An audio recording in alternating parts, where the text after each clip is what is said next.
kiki ekkanisa kyetali? What the church is not. Kiddala ddala ekkanisa kyetayina kubeera oba Number kyetali. one. Ekisookera ddala. The church is not a building. Wuliriza, ekkanisa si kizimbe. Amina. Kanisa yeffe.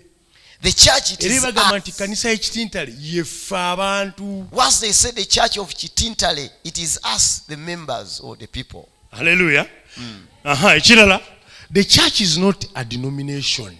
Ekkanisa si tugambe nti kibiina ky'abantu. The church is not a nationalistic enterprise. Ekkanisa si kitongole oba kampani nti ya ggwanga, kampani eri mu nsi omwo. Hallelujah. Number 4. The church is not Judaism extended.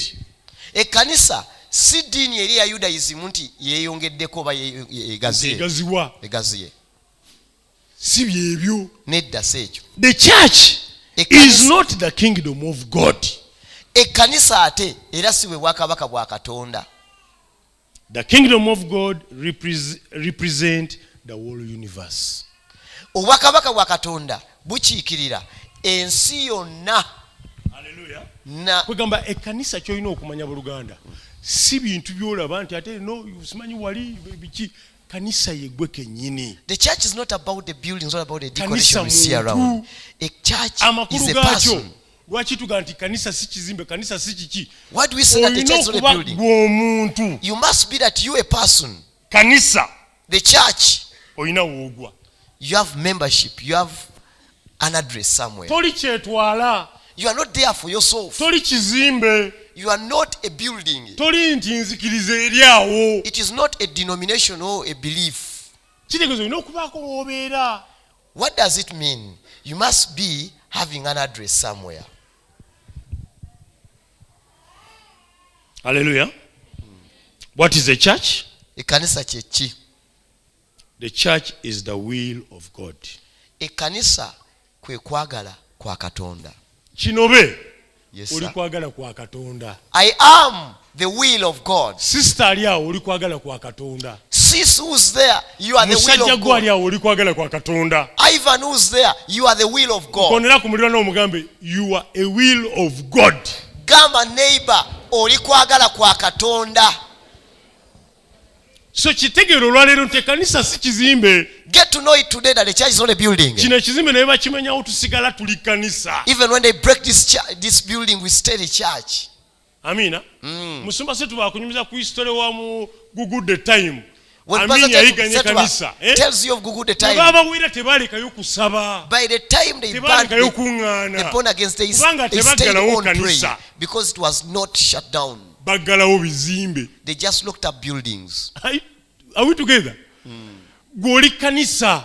You are the church. Ekitali katebe. And the church is not that seat you are seated on. Gwe kanisa. You are the church. Olina okuba ne belonging. Olina okubaako woogwa. Tuli ku what is a church? Tulaba kati ekkanisa kye. The church is the central fact of God's will. Ekkanisa kye kinyusi ekikulu ekyokwagala kwa Katonda. Before there was Gentiles or Jews, nga bannamawanga nga tebannabeerawo oba abayudaaya nga tebannabeerawo, God had the will in mind. Katonda yalina okwagala munda mu ye mu birowoozo bye. Nkaddamu. The church is the central fact of God's will. Ekkanisa kye kinyusi ekikulu ekyokwagala kwa Katonda. Before there was Gentiles or Jews, nga bannamawanga n'abayudaaya nga tebannabeerawo, God had the will in mind. Katonda yalina okwagala okwo munda mu ye mu birowoozo bye. The church is the internal purpose of God. Ekkanisa kye kiruubirirwa ekikulu ekya Katonda. Gamba nze kiruubirirwa kya Katonda ekikulu. Say I am the internal purpose of God. Kya Katonda ekikulu. Say I am the internal purpose of God. Si bizimbe. Not the building. Si mayumba. Not the church. Not the house. Kanisa. It is you who is the Ojja church. kusoma Yokaana 17:5 tetugenda bisoma. John 17:5. Bakolinso ekisooka 2:7. 1 Corinthians 2:7. Osome Abefeso essula esooka. Ephesians 1 olunyiriro olwokuna. verses 4 olw'omwenda. and 9 n'olw'ekumi n'olumu. and even 11. Amina. Important things we need to note about this purpose. Wulira ebinyuso ebikulu bye tulina okutegeerera ddala ku nsonga eno gye tuli mu kulaba. Nsonga ki? Which issues this? Which purpose? Tuli ku nsonga ki? The purpose is about the church. Tuli ku kanisa gye twogerako. The important things we need to note Ebintu ebikulu bye tulina okuteekako essira about this purpose. oba bye tulina okumanya olw'ekiruubirirwa kino. I'm just giving you 3. Kambaweyo nga bisatu. Number 1. Kisooka. The purpose was determined by God himself. Ephesians 1:9. Ekiruubirirwa ekikulu Katonda mwennyini yakiteesa mu Befeso 1:9. Number 2. Kyokubiri. The purpose of God for the church is internal. Ekiruubirirwa ekyo kyennyini kye tulabye eky'obwakatonda ekyo kya butaggwaawo. Ephesians 3:9. Abefeso 3:9. Kitegeeza gwe togenda kuggwaawo. You are internal. You are internal. Togenda gwa Bible ga newe mulifa muli babaki. The Bible says even when you die, because you are church. Kubanga oli kanisa. Amina.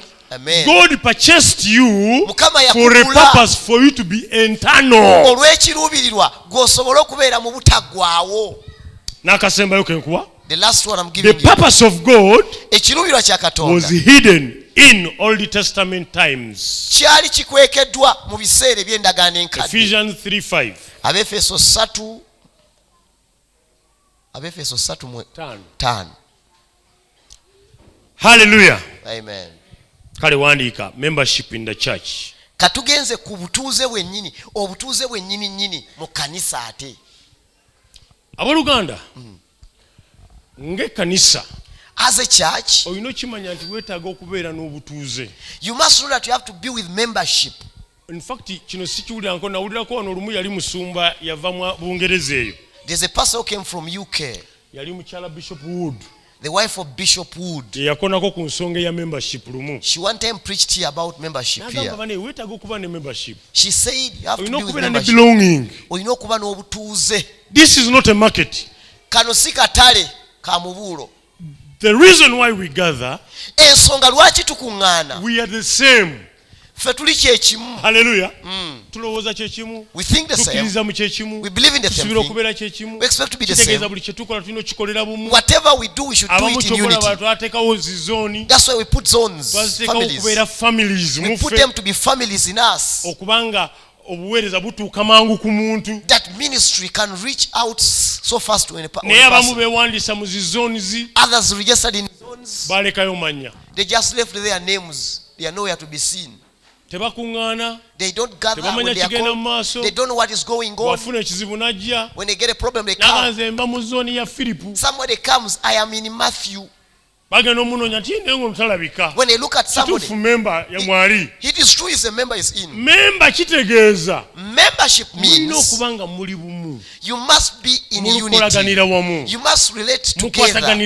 You must be connected up together. As a church, I'm a member of Kitintale Christian Fellowship. Nze ndi mutuuze wa KCFCH. Naliko ku Full Gospel. I was one time at Full Gospel. Nenvayo nensiibula. I left and said farewell. Ngendako ku Liberty. I went to Liberty. Nenvayo eno ku Liberty bampangisa genda kuyimba. Liberty I was hired to go and sing. Nenvayo Mukama nanzijayo emisinde. And God took me from there so fast. Nenvayo. I left. Nembeera member Mutundo Christian Fellowship. I became a member in Mutundo Christian Fellowship. And God told me that come now to KCF. This is my membership place. Kati kino kye kifo kyange ekyobutuuze. Hallelujah. Era watuka wano nawo kunzijawo nga nvaawo nga ntwala wambulya naye nga wano weewange kati. When time comes and tells me that leave, I will leave, but as per now, this is my membership church. Era wano yangamba wano wenkwagala. And he told me, I want you here.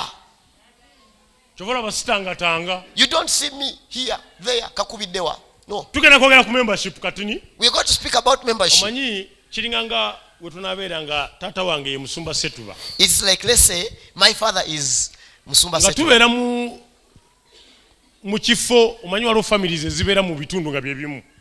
Kwanza tutabeera mu same place. Naye nga jjajja ali Bina. The grand is there in Bina. Taata wange tusula wano mu zone eno wanu. My father is in zone 1. Ninayo muganda wa taata ali Bugoloobi. Another one is in Bugoloobi. Ninayo n'abalala mikwano gy'abatata na biki. My uncles, sengazi are there around. Obwa member bwange obuli ewa tata wange. Me being a member of this family at my father. Simubalaamu. Let's say I despise him. Okitegeera? Tata abakomyewo ba wali oba yebulunguddemu agenda okuddabuza. Raymond aliwa. Maybe he's not around. He comes back and asks, where is Raymond? Raymond ndowooza tagenze wa jjajjaawe. They say he has gone to today. Tumuyiseeko wa jjajja wali ali ku kyamisana. He has gone to the grandmother. He has actually we saw him there taking lunch. Njagala ompulirize bulungi. Ndyoke ntandika ebyange. Agenze ku kyamisana. He went there for lunch. Tata tamanyi. The father doesn't know. Tata yanga n'okutambula. I remember he told me that not to move anymore. Ewa tata bwe namaze okunywa caayi. Then after taking tea, nenziruka wa uncle omu. I went to one uncle. Nawo ne mbasanga ku caayi. I found him on tea. Ne munywa. I also took that one. Ne ntambula paka wa jjajja. I went up to grandma. Bandi wa jjajja. Reaching grandma. Ne mpitako wa uncle omulala. Connecting up to another uncle. Obudde babuzibye. When it is evening. Ne nkomawo wa tata. Then I come back to. Bandaba mu kiro. They see me in the night. Nze natambulanga bankubanga emiggo. I could move when I could come back they could beat me. Naye njeeranga. I used to move here and there. Bakusakata. They could beat you. Amina. Uvaawa. Where are you coming from? Vagundi. I'm coming from somewhere. Who sent you there? Mami. You begin crying. Changu sembera. Come. Nakubaka. Then she gets you. Bakusakata. Beats you.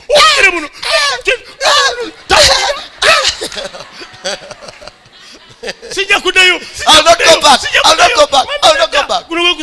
Hey, this is the last time. Hey, you. What am I not doing? Don't you eat food? You take who's going to eat your food? I'm giving you examples. You ate food there at your grand. And then you went to uncle. You move here and there, then you get back with diseases. Then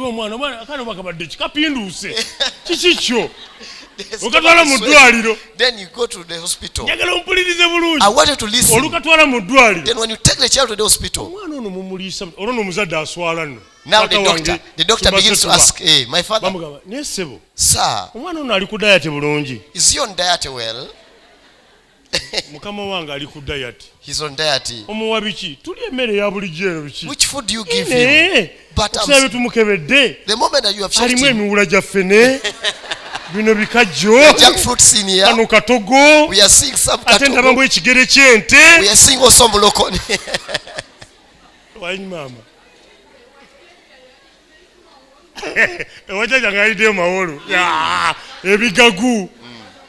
Are you getting my point? Kakati. Now this father, how is the father going to treat you? And you probably see, if your child works here in different families, is it good? You even sit down and say, why are you not settled? There are two types of membership. Number one, you can be a member on God's side. Spiritually. And local church, that is the human side. Amina. Human side is where you become a member to your local church. Hallelujah. Again, in the book of Acts, we see factors from both divine and human. Acts believers were first added to the Lord, then added to the church. That's why you first confess. That is the spiritual side, the God's side. So every believer who confesses becomes a member on God's side spiritually. That is one number membership. Number two, after doing that, we are supposed to have what we call a local church. When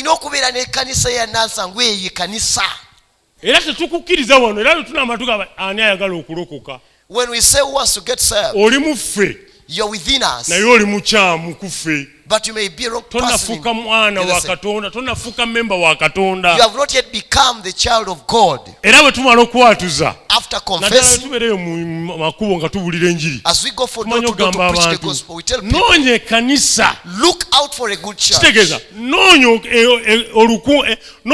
ekkuŋŋaaniro. Look for a place of assembly. Noonya abooluganda. Look for the brethren. Abo abakkiriza Katonda. Those who believed God.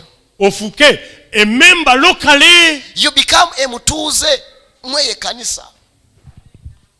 Hallelujah. Mukama yabazibwe. Why do many people reject church membership? Lwaki abantu bangi bagaana okubeera abatuuze ab'ekkanisa? Why? Lwaki kibuuzo? Ask your neighbor, why do you reject the church member? Mubuuze mulirwana, lwaki ogaana okubeera omutuuze w'ekkanisa? Lwaki?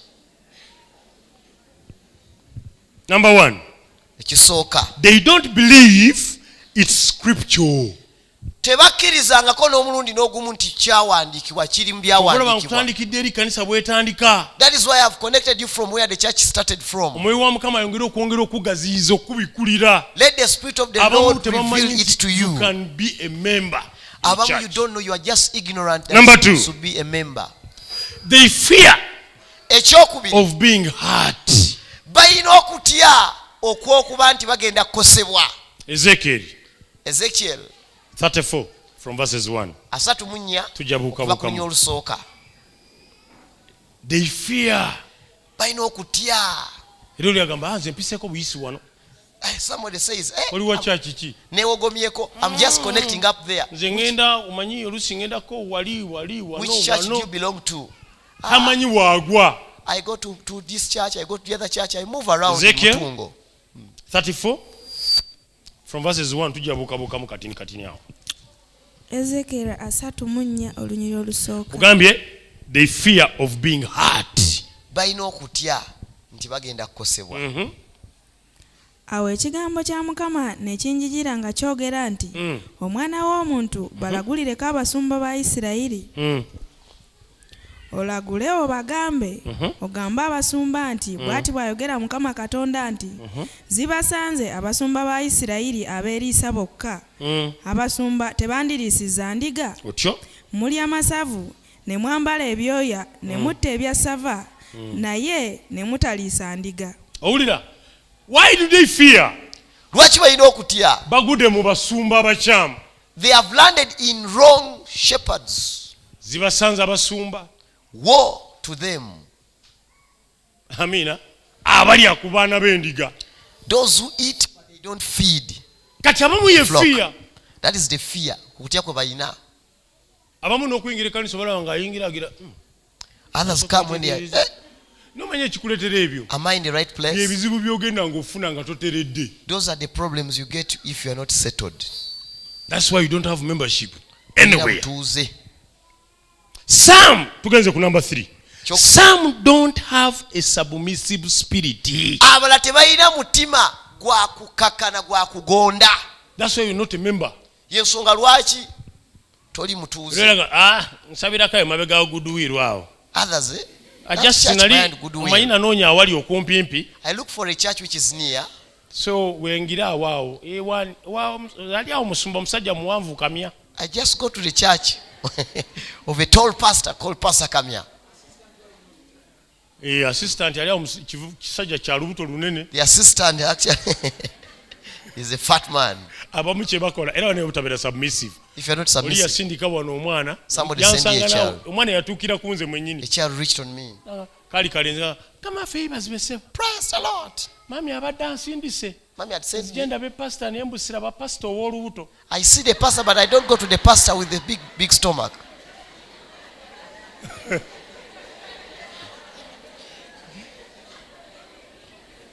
Woba woli Mukama akusaasire. If you are present, may God have mercy upon you. Amubulide ow'olubuto oyo togendayo. Don't go to the other one with the big stomach. Lumbe woli omuwanvu. Go to the tall one. Gamba Mukama. Say, Lord Jesus, Onsasire. have mercy. Olubuto are very dangerous. It's very dangerous. Ladies and gentlemen, we need to be submissive. Must be submissive. You know, I passed through hands of Catholics. They taught me what we call submissiveness. They taught me what we call respect. Amina. Oli naga gendo atano yewunya bwe yamusindika yate bamalizanga nze go bayise. After sending the child there, they called me. People are not submissive. Abantu sibawulize sibagonvu. Manyi togenda Pastor Setuba. Don't go to Pastor Setuba. Manyi bamukola mugambe musumba Winnie. Wanga manyi kyagenda okola akimanyi. You go to Pastor Winnie, this one will reason you. He may reason you. Now what you do, you go to the other one. People are not submissive. Abantu that's why tibagala na bamemba. Sibawulize, they don't want membership. Lero mulaba wano enchano mulaba mutundwe. Then you find him mutundwe. Let me tell you this. Kambabulire kino. Sagala munkwate bubi abo Luganda. Don't quote me badly.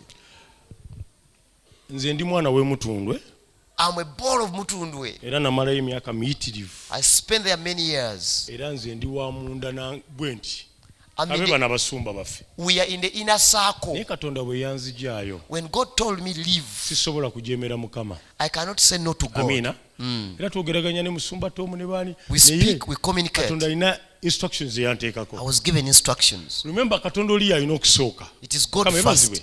Ne lwaki ndeete Mutundwe kino kye ŋŋendako. Why am I bringing Mutundwe? Nze ntera okubeera in fact lwaki nsomeseza ku nsonga bwe ziti. And the reason why I have taught about this ngenda ngangira abantu abagenda obeera mu zone. I call people who are going to be in zones. Ngansooka mbako ankubira. One called me. Ngamba kozi musumba ku Sunday ogenda tulanga. Pastor, you are going to announce us on Sunday. Konze obadde oteesa ki ssebo? What is your plan? Anti omanyi. You know, Pastor. Badde ngendako Mutundwe. I was actually going to Mutundwe. Amina. Jukira alondeddwa okubeera zone ki? This one is a person who's given responsibility. Are you getting my point? To head the zone. Wants to leave responsibility. But he goes to other programs. Quote me right. Like Pastor Kam is not present. I'm now in charge. He has where is Pastor Raymond? He has taken a whole in the mountain. Then afterwards he went to Mutundwe. Now he went to Kamuli for 3 days.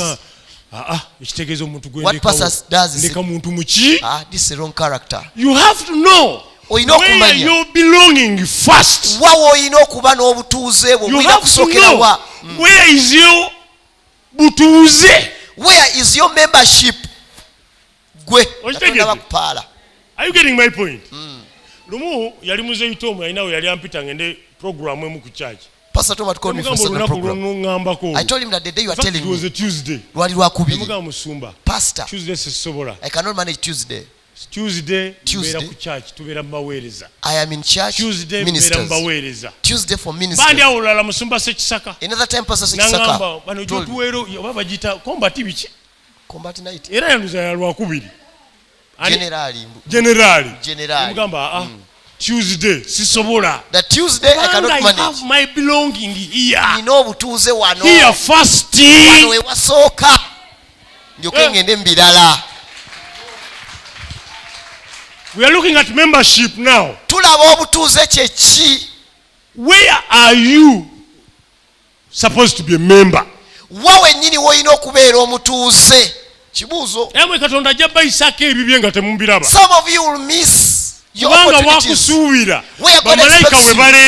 Where the angels bring. You are not there in that address. Kona kumulwa nawo mukone ko mugaye gundi. Touch your neighbor and tell your neighbor, nay. Be submissive. Bera muwulize. Emabegaawo musumba Sala yankubira essimu. Pastor Sala called nangamba musindikireko mukulu Kinobe. That I send Kinobe. Ne mugamba nedda. To the overnight I said no. That is busy. We are busy. Are we together? kubanga ntuba mugikolera nasoma ne baluwa nga wale babetaga nze nzisoma ne baga nete mu I read your letter here, but I told you don't go. We're in prayer prayers and fasting. Tuli ku membership. We are on Butuze.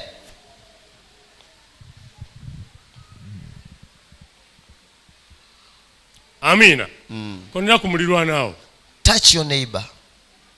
Mugaye nti no beera serious. Touch your neighbor and tell your neighbor, be serious. Beera ko weba kumanyi. Beware they know you. Beware they know you. Kubanga waliwo embeera ezigwawo ne bakwegaana. Some situations may land on you and they say we don't know. Mukyalo yatula awo. I see her but she sits there. Ate wano twafuna zone. We got zones. Zone ki? Which zone? Somebody says zone 4. Juzi waliwo yafira nankubira nambikira. Amina. Ne mubuuza oli mu zone kikozi. Somebody, which zone are you? Kubanga njagala kumuyamba. Because I wanted to hope. Tetukyagala kuyamba buyambi, tuyamba abantu. We don't just want to hope, we help our people first. Oh, pastor. Oba ebya zone kozi zone. Aya, oba zone nga takyamanyi. Waliwo yangamba Kinobe zone. There's one who said I'm in Kinobe. Nze ndi mu ya Kinobe. Kinobe ayina zone. Do I have a zone? Waliwo yangamba zone 4. Somebody said that I'm in zone 4. I'm in zone 4. You don't know what is going on here. What are zones? Juzi mwami Beno ni abadde abagamba wano. Mr. Beno was telling you here. Abana agenda mu investment. Abana abera mu saving. Twagala ba members. Those who are going to be in investment, we want members. Ni ate sikujja kwewandisa bwewandisa mpa zone. Don't just come and say we I have want a zone. To follow you. Tuyina okugoberera paka gy'ovira. Tukoya abantu abajja obuzi ne bagala basike mu busisi. We are tired of people who come and pretend here and they want to pull something from us. Omukazi yankwasa ku bbeere. A lady made me to touch her breast. Angamba nina cancer. Oh, pastor. Nalinyiga. Pastor, I have breast cancer. Yalinyiga eno wansi alinda okulindaga. Yali jamu nanga kwata. She pressed it. Chikaluba. Pastor, touch here, it is hard. Kananga wenagira ne so when I Hallelujah. Amen. She got some money from me. Ngeno musanga walinga asala kunya ino gusapuli gwe uba guto gusapuli at stage before she was putting on a rosary. Buda ndowooza nyamba member. I thought I was helping a member. Emabega waliwo omukazi yankuula. A lady came and toothed me here. Yajja wano nangamba bali bakazi muli bazimu. You know ladies, you are so difficult. Nakaba n'amazigo omukazi n'omukulu. She cried and cried. Nangamba luli musumba lwe yaliko yali side ki? Luno lusembe yalira mu America ndo. Amina nakaba. She cried. Oba yamanya ki musumba? Pastor. Musumba yadi yansuubiza nini ebizibu. Pastor promised me I have problems. Bane omanyi omukazi okunkuula emitwalo nkaaga. She did me 600. Nangamba nzikomyawo kati weyogera mu I am bringing back the money. Gano negagenda negambuzaabuza. I got so confused by the tears. Kona kumulwa nawo kuluna amaziga tegakyankanga. Tell your neighbor I will not get intimidated by tears. Yasoka najja nemuwa simanya ameka. She came, I gave her 200. Nakomawo. She came back again. Okumaliriza emitwalo nkaaga. Afterwards, adding on the money, it was 600. She disappeared, but because of the tears. Even as ministers, we have to learn. Membership is needed. As you as a member, is the person you are seated with, is he a member of KCF? Others, they have gotten married. You have gone with the Muslim. You have gone with the Mufere. Others have gone with the night dancers. Because someone has said, praise the Lord. You don't know. Is this person a Mutuze? Is he together with me in Christ? Abalanga cult. 600. When you get challenges of money, you remember your 600. I said, did you forget me? I shifted. I'm very far.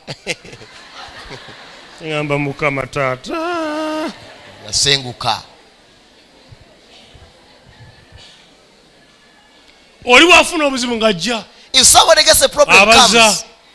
Abooluganda oyinza okubaza ge mazima. You can plan around. Ali wakati awo yakola ki? But God who is in heaven. Beerako ne wo belonginga mu linnya eryani? With membership in Jesus' name. Sagala munkwate bubi era siwali gwe ngana genda mutundu bagenda wa. I don't stop you not to go to mutundu. What is the first priority? Wuliriza kiki kye nyina okusoosa. Membership is. Obutuuze wange we buli awe nyina okusoosa. Weba overnight beera mweno. Musumba kamyanzo okuteekawo program. Pastor Kame could put a program. Program eno tewabaawo abulawo. This program needs to be present. Lwaki omanya ayogera ekyo? Why does he say so? This is the first priority. Ekinyusa ekikulu kyekino. Musumba setu babambi abalina waliwo yajjano ne muyita musumba setu banaasomesa. I called Pastor Setu Linga duse mu class. But he ran away from class. Ejaga mina jana gabani kanzi je nkolerwa naddayo. Came and did what he was supposed to do. Amanyi where he belongs. Amanyi he knows his membership. Never tufaayo. You don't bother. From here. Hello. You don't even greet. Others, hi. What have they said? When his prayers. That one is not a member. Overnight. Hello? Hello? When is the overnight? After. Hello? Hello? You told us fasting is beginning when somebody doesn't know church programs. When is evening glory? Please become a member somewhere. Fuko mtuze. Okay, number 3. Chokusatu. Abalala, why they reject church membership? Lwaki bagaana? They desire to be self-governed. Abamu tebagala kubeera kyetwala. Tebagala kubafuga. Ekirala. They don't want to pay tithes. Abamu abo batambula wano ne wali tebagala kusasula bimu bya 10. Gemazima. That is the truth. No, I'm not a member here. Era bomugagundi nze siri I've just visited. I just come to visit. I have my church. Nze nze kukyala nine kanisa yange. I'm not a member. Siri member. I pray from goodwill. Nsabira wano no bayitawo goodwill abasinga. Goodwill. Nsabira ku goodwill. No, I'm not a member. Siri mutuze. Yes, I'm just a visitor. Omanyi nze mbakyalira. I like your teaching. Power of God. Mva ku power. Wava ku power of God. From power. Nze I'm not your member. Olono bagambe. Bane twagala buli wa Luganda. Twagala kulaba nga tuggalawo wano. I'm not a member. I come from goodwill. Siri mutuze wano. Naye nze ndi wa goodwill. Hallelujah. Amen. We need to be with membership in Jesus' name. Let's say you belong here. I don't want to tithe. You see, I take my tithe in Gadumire.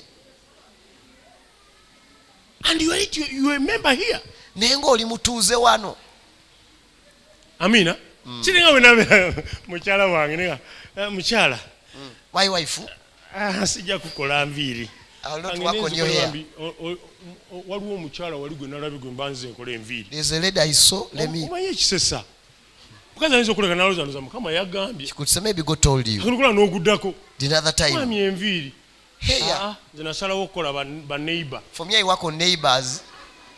Omukyala ngogamba nze atandika okuleeta ensonga. Amaka gano galaka simaki. Marriage is not stable. Man does not despises me. Enviiri zakola azitwala waki? Takes it to the neighbor. Are you getting my point, ladies and gentlemen? Let me hope you are learning something. Tulina kye tuyiga. Nga bukya. The day comes. Musumba Kamya. Pastor Kamya. Kama yebaziwe. Praise the Lord. Ngenda ko mu Church of Kingdom. I'm going to Church of Kingdom. Ngenzeyo kwebaza Mukama byankolera. I've gone there to thank God what He's doing for me. Kati ye musajja watengeja talina nnyo gundi agira no problem. Ajagata wali. Ndio zaberaga. Niyo no musajja. Aina amagezi. Is this person with sense? Ategeera. Is he understanding? Wano Katonda abikoledde wano, but you go to give thanks to another church. Are we together? Chingolo we nabagamba. There's a time I told you. It was not in a bad intention. We give love offering to others. Love offering wana abasumba abachadde we baba zetu. But you can't give your pastors. Naye abasumba bafe bakanya tuyimirira. That is hypocrisy of the highest order. Lagamani love offering musajja wa Katonda ono mukazi wa Katonda abulide baleji. Love offering. Sibagana kuwayo. Naffe mutuwe. Even give us.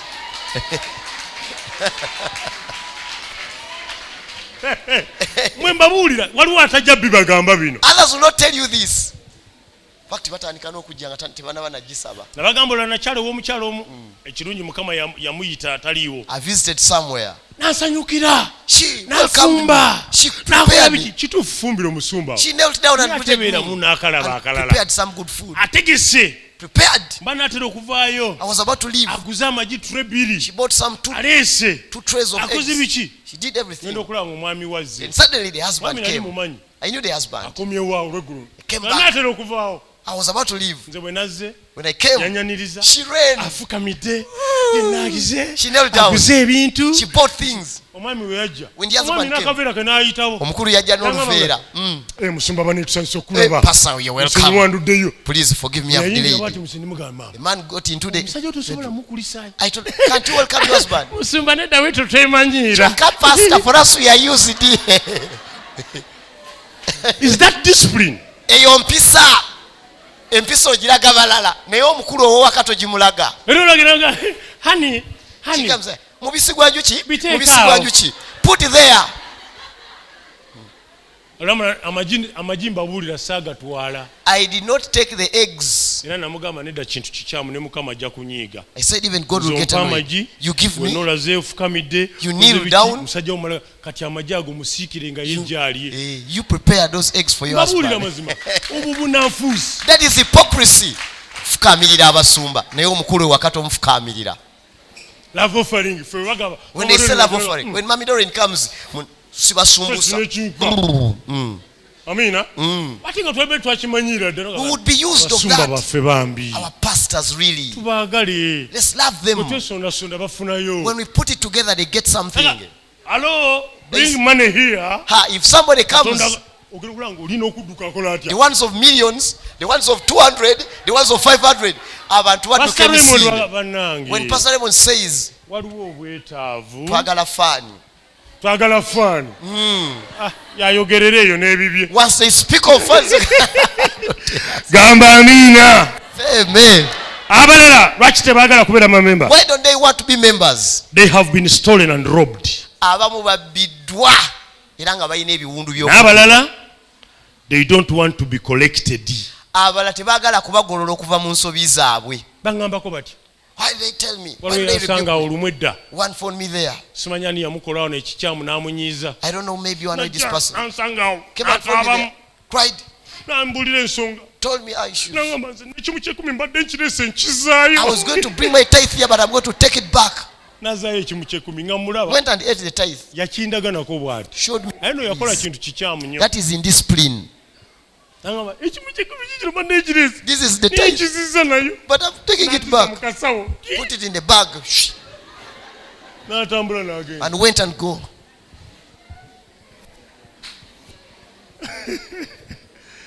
Hallelujah. They don't want to be collected. Ojakulaba mu bakolinso kisoka. 1 Corinthians 5:1.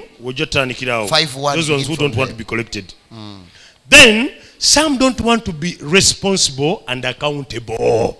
Waliwo abatagala kubeera na buvunaanyizibwa era nga tebaagala kubanga bajja kukola kibasaba embalirira. Amina.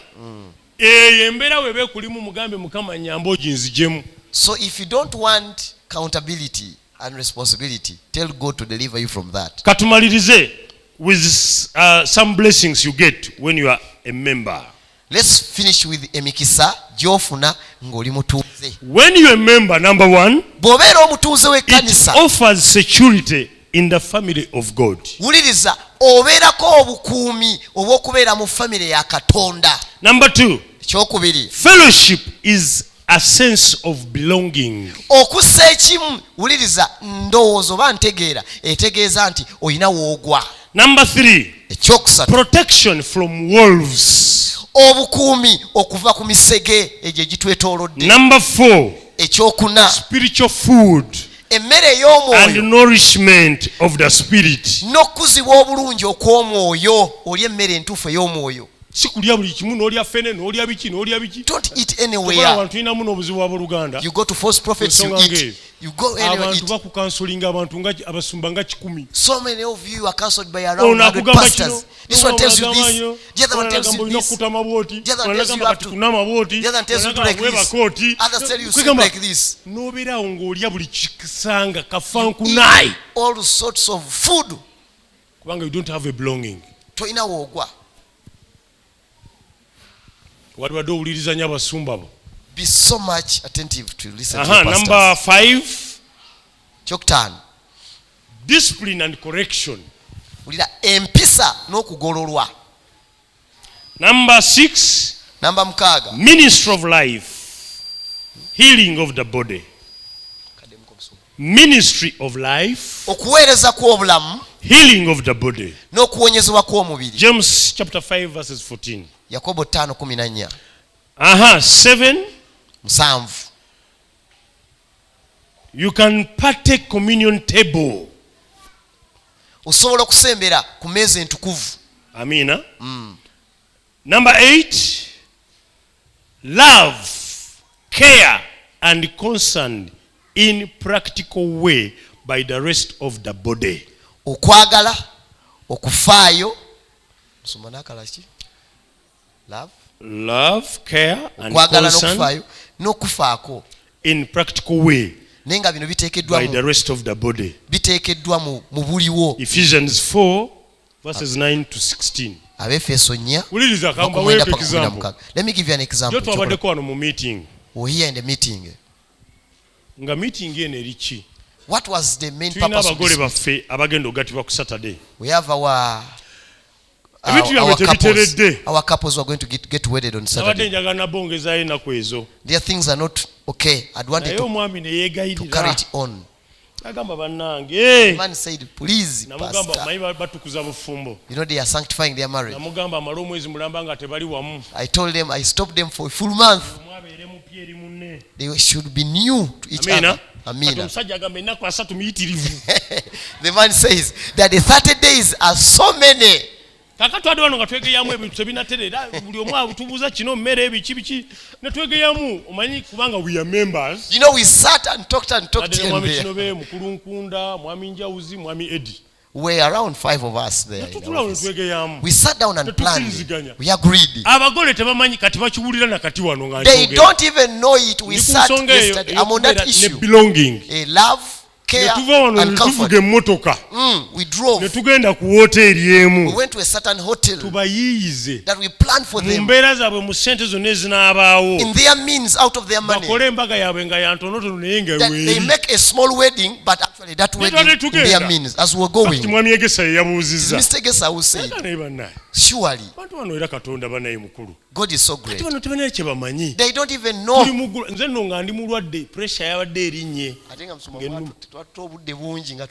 think I'm around 4 hours.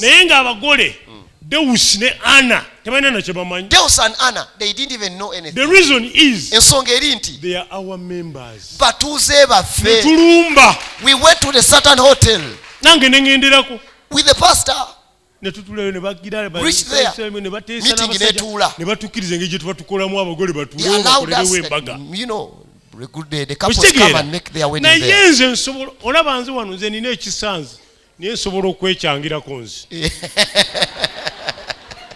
Nkubuulira mazima nze nina ekisa nayenze nga nekyanze ebintu byesitegera mbyekyangira ddala.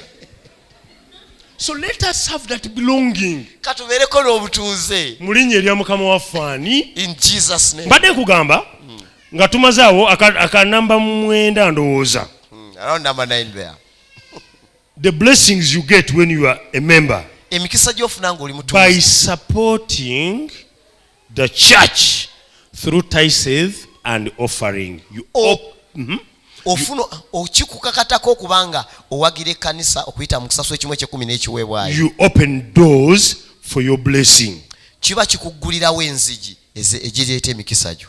Nakasembayo. The last one. One cannot expect to receive omuntu asuubira kutoola emikisa gyonna and benefits n'emiganyulo gyonna when is not willing to be committed. Ulira eje emikisa gyonna tosobola kugifuna nga teweewaddeyo kuba nti kaneweereyo ddala okubanga funa obutuuze. Mukitegera Buluganda. So tobera 100% kasita ndi mu kanisa. Be a member somewhere. Beera omutuuze wantu. Oluganda atugambye wanatwala obujulizi nze nsabira gundi akulaga his belonging. Atugambye I'm a member of the other church naye Mukama leero aŋŋanyiza nzigyeko wano. After that ngambaliriza.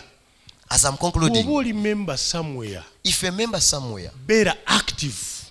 Ulira, be active. Fayo. Take care. Wenyigiremu. Get involved. Don't just come. Sometimes. We have some announcements. I don't mind. They just go. It shows that we are senseless. We are on things which are not. Though we finish late, we are all here together.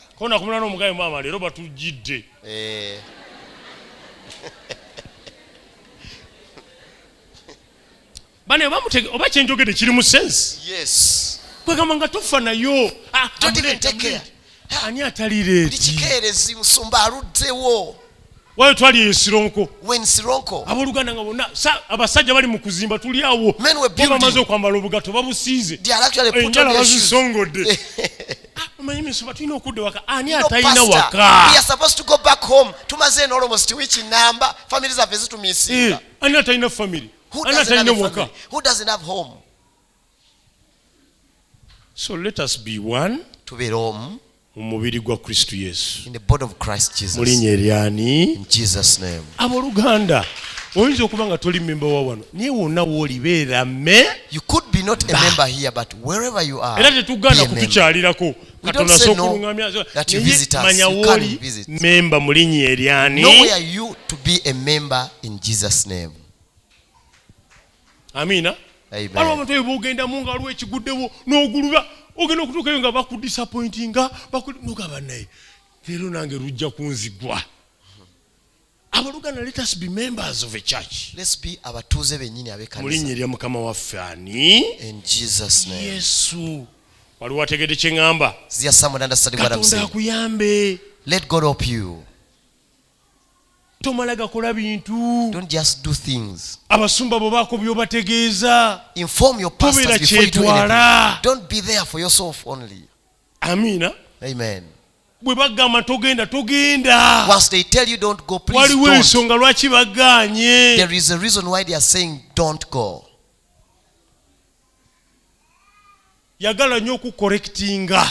Love so much to be corrected than taking yourself. Babuulira ate bino ebigambo mbigamba nnyo abaweereza. I always tell these words to ministers mostly. Ali muweereza wano gano mulira apadde simanya. Yeah, a minister here is in the Saturn overnight somewhere. Biganye.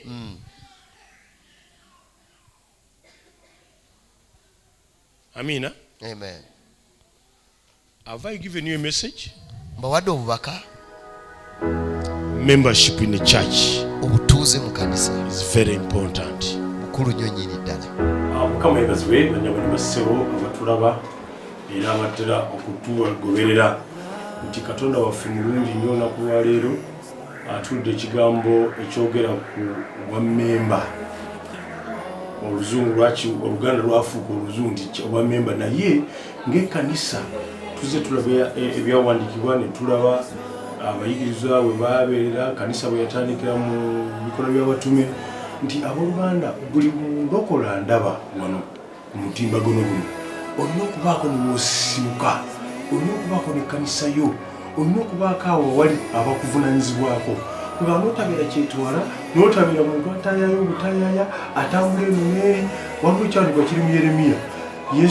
Yeremiya bwe yayogerera nti mulituusaawo okutaaganaaga kitegeeza eno gy'oli n'eno gy'oli bannaayo ekintu ekyo funa obwa memba mu kkanisa yo omanye woosibuka respecting abasumba bo abaweereza bonna n'abooluganda lwo omanye nti wano wenva tinze nva mu Kitintale Christian Fellowship era bano be bantwala be banvunanyizibwako bensobola okuwulira ensonga zange tekigaana kukyala walala naye beera ne woosibuka awo awatuufu Katonda wakutadde mukama ajja kukola bulungi era ajja kukulamya omukisa otuukiriza ebyo era nga ogonze obubaka obubeera mu linnya lya Yesu. Mukama abeere nawe.